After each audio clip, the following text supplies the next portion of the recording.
दोस्तों, भोजपुरी इंडस्ट्री के सुपरस्टार खेसारी लाल यादव, इनके बारे में लाखों अनसुनी किस्से बताए गए हैं, लेकिन ये अनसुनी किस्से आप शायद ही सुने होंगे।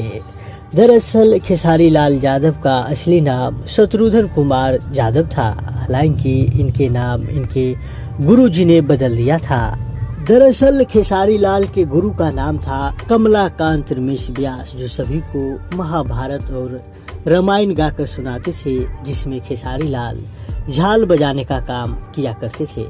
और खेसारी लाल झाल बजाते बजाते कोरस भी गाने लगे थे। और खेसारी लाल उस वक्त कुछ ज़्यादा ही बोलते थे, जैसे हर बात का जवाब दिया करते थे। इसीलिए इनके गुरु इनका नाम शत्रुघ्न कुमार से हटाकर खेसारी रख दिया था, और उसी दिन से इनका नाम खेसारी फेमस हो गया। दोस्तों, ये अनसुनी किस्से कैसा लगा आप कमेंट करके ज़रूर बताइएगा।